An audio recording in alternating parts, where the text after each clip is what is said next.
Bildiğin gibi, tüm izleyicilerimizin de bildiği gibi Keneke'de 2 gündür devam eden bir toplantı var. Dün Roşlat Kürdistanlı partileri, bugün 4 parça Kürdistan'dan partiler bir araya geldi.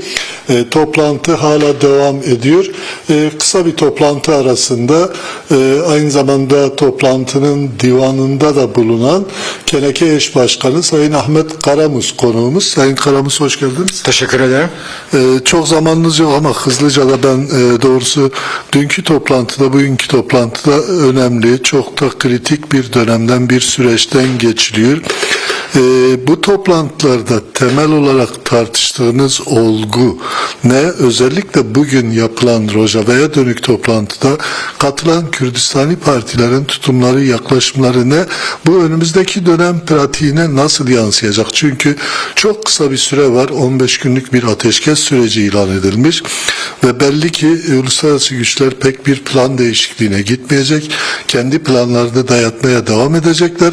Ama bunun karşısında da ortak tutum nasıl geliştirilecek? Kürdistani partilerin, Kürt toplumunun bu anlamda yapacağı etkinlik, eylem ve çalışmalara bu toplantı nasıl bir katkı sağlayacak? Evet, teşekkür ederim.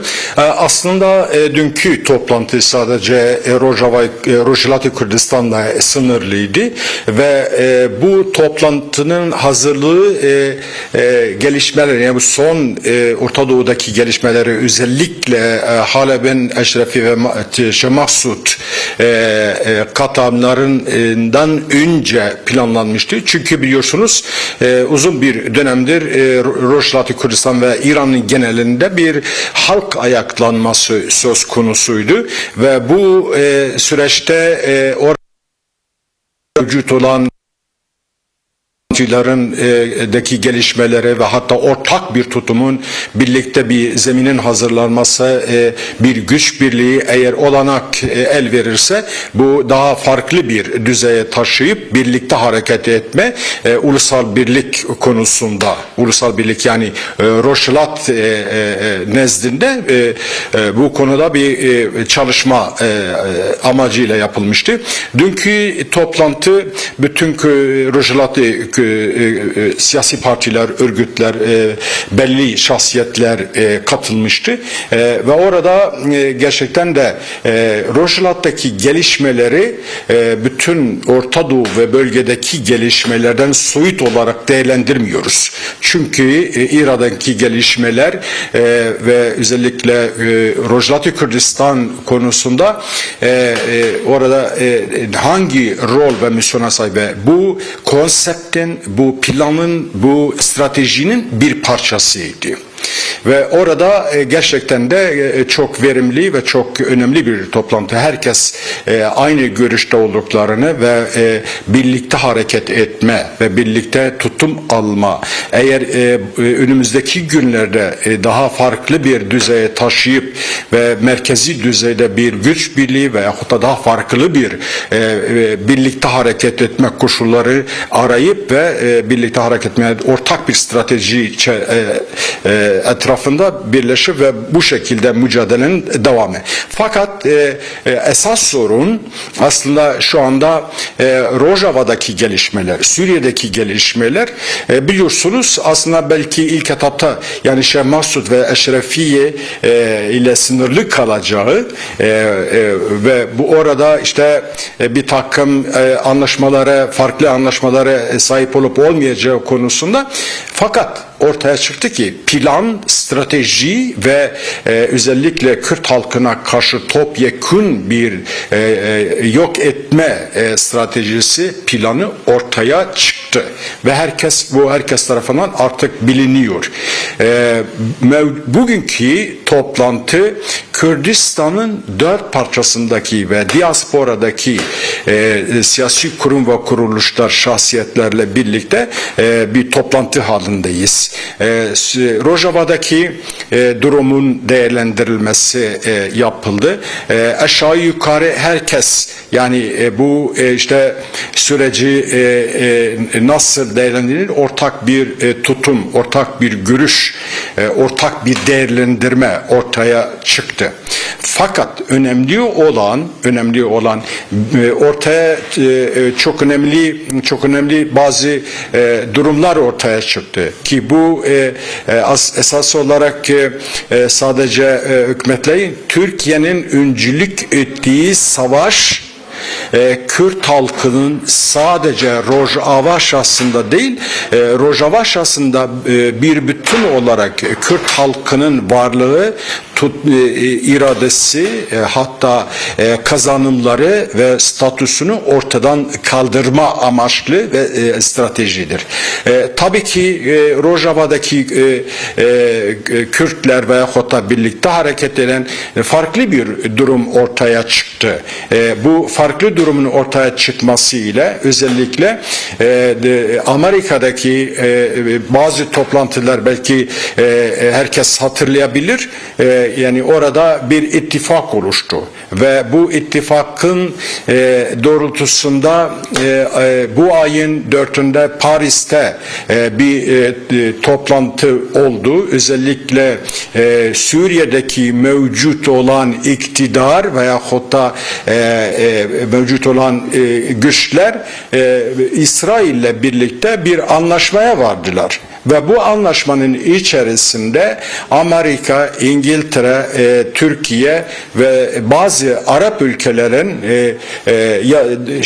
katılımı ile bir anlaşma imzalanır. Bu anlaşmadan sonra ortaya çıkan bir tabloyu görüyoruz ve bu tabloyu mevcut olan bütün Rojava ki kazanımları, varlığı ve statüsünün ortadan kaldırmak ve bu ilk etap, bu stratejinin, bu anlaşmanın ilk etabıdır ve aslında eğer bu konuda başarabilirlerse hedef Güney Kürdistan'dır, tümü Kuzey Kürdistan'dır. Hatta bu gelişmelerin doğrultusunda Orta Doğu'nun bir bütün olarak dizaynın verilmesi ve gelişmeleri Rojava Kürdistan'ın kazanımları da veya hatta varlığı da durumunu ortadan kaldırma amaçlıdır.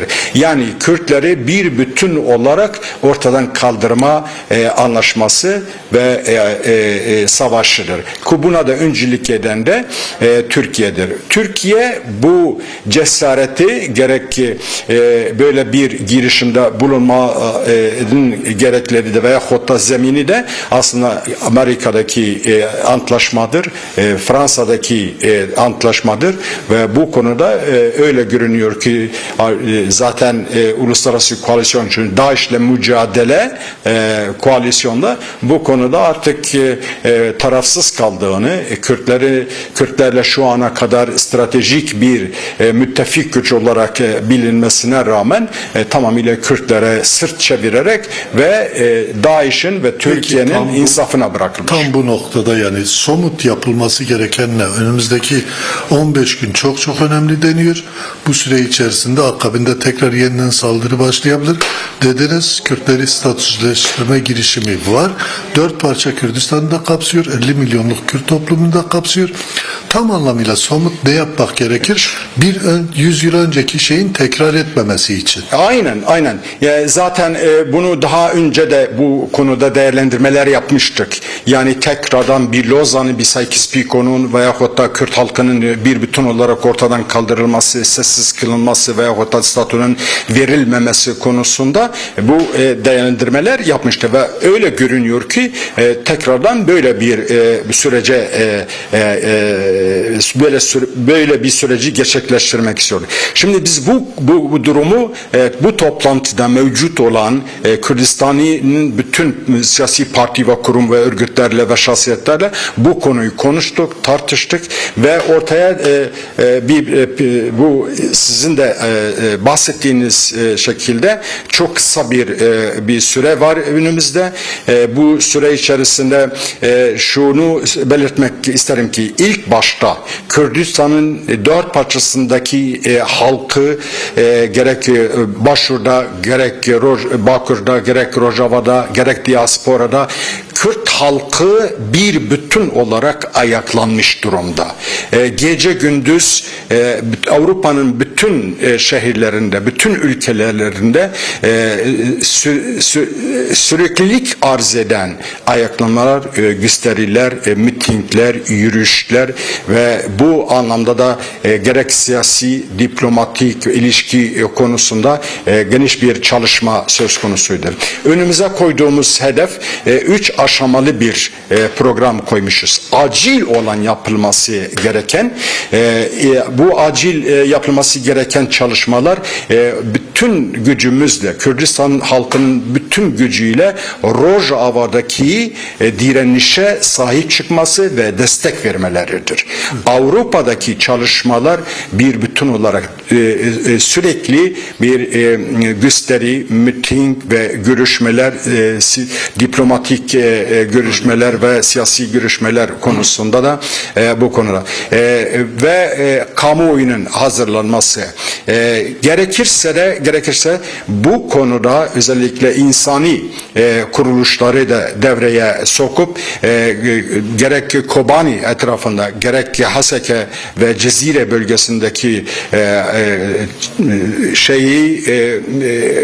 yani bir anlamda etrafı sarılmış durumda. Yani özellikle oradaki güçler bunun kırılması ve uluslararası insani yardımın ulaştırılması ve bütün gerek Birleşmiş Milletler, gerek Avrupa Birliği ve gerek bütün uluslararası kurum ve kuruluşlar, devletler nezdinde girişimlerde bulunması. Bu acil olan bu. İkinci aşamada biz Kürtler kendi yani tabii ki buna bağlı olarak yani bu ilk aşamada Kürt halkının birlikte hareket etme, bir ulusal konferans hazırlığı bu konuda acilen bir ulusal konferansın toplanması ve bu durumun değerlendirilmesi, birlikte hareket edip Rojava'daki gelişmeler ve kazanımların korunması amacıyla bu oluyor. Bu konudaki bir takım girişimlerimiz vardır. Bütün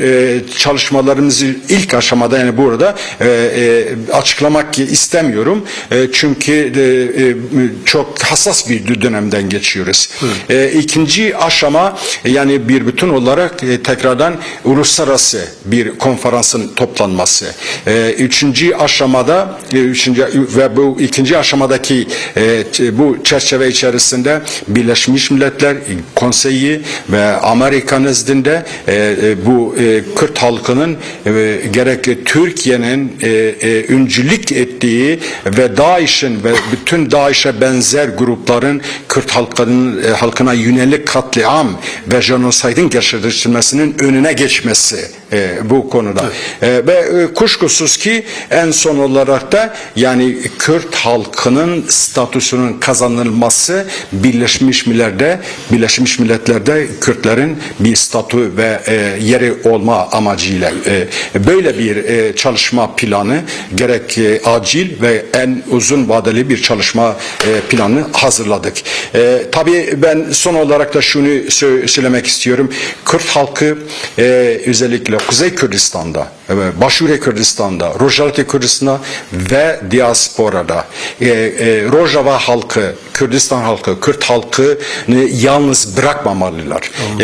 Kuzey Kürdistan'da gece gündüz sokaklarda olmaları, binlerce insan sınıra yığılmalı ve Rojava'ya destek verilmelidir. Peki, çok teşekkürler. Zamanında ayırdığınız, yayınımıza katıldınız. Sağ olun. Başarılar dilerim. Sağ olun.